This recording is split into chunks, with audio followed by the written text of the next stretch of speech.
Dulu awal-awal terkena pandemi mungkin banyak orang yang di PHK atau dikeluarkan dari perusahaannya, mungkin mereka sangat stres. Saya pun awalnya juga stres, tapi kalau kita terlalu lama stres, kita nggak bakal maju, kita nggak akan ada perubahan. Makanya saya rasakan setelah jadi petani ini ternyata sangat senang. Selain di sawah, katakan kita makan di sawah sama apa aja kita enak. Mau jam 9 istirahat, jam 10 lagi istirahat lagi, nggak ada yang ngatur, kita yang ngatur waktunya. Assalamualaikum warahmatullahi wabarakatuh. Salam sejahtera bagi kita semua. Itu tadi adalah cuplikan video berjudul Di PHK Karena Pandemi, Kini Jadi Eksportir Ubi Madu. Beliau adalah Bapak Muhammad Khairul Umam yang tinggal di Dusun Belon, Desa Ngambal Rejo, Kecamatan Bendongan, Kabupaten Magelang. Beliau mulai bertani sejak Maret 2020 ketika beliau di PHK dari pekerjaan swastanya di perusahaan di Jakarta. Mengapa beliau memilih bertani? Karena beliau tertarik dengan bidang pertanian dan juga pangsa pasar untuk ubi madu ini sangat besar, bahkan sampai ke Singapura, Korea, dan Jepang. Beliau mempelajari informasi mengenai tata cara pertanian melalui masyarakat lokal dan juga dari media sosial. Beliau juga bertanya kepada teman-temannya yang telah menjadi eksportir ubi madu. Untuk lesson learned-nya akan dijelaskan oleh Kak Tio.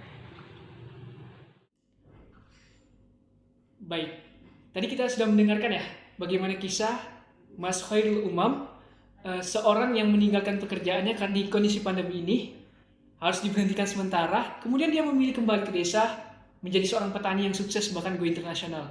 Ada pelajaran yang sangat penting di sini. Yang pertama, kita harus terus belajar dan jangan merasa kegagalan itu adalah akhir dari semuanya.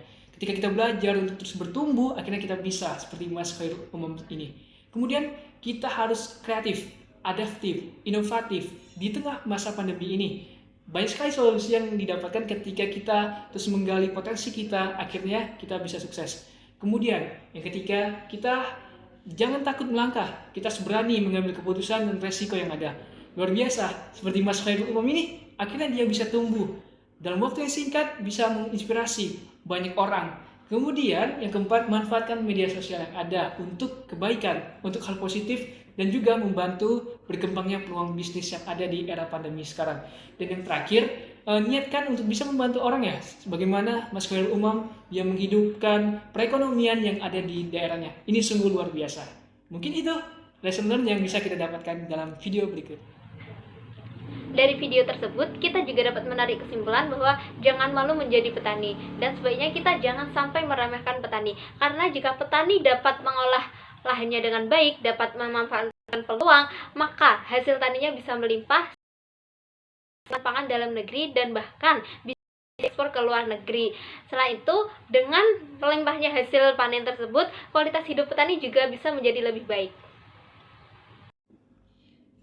Dan selanjutnya, impian menjadi Indonesia yang ideal semakin dekat ketika kita melihat kisah Mas Khairul Umam ini. Bagaimana pemuda generasi penerus bangsa Indonesia ini kreatif untuk bisa memotivasi, mendorong para pemuda lain untuk terus tumbuh. Dan itulah luar biasanya dan tidak ada hambatan ya ketika ada di masa pandemi ini. Semangat teman-teman, semoga kita sukses selalu dan membanggakan Indonesia. Terima kasih.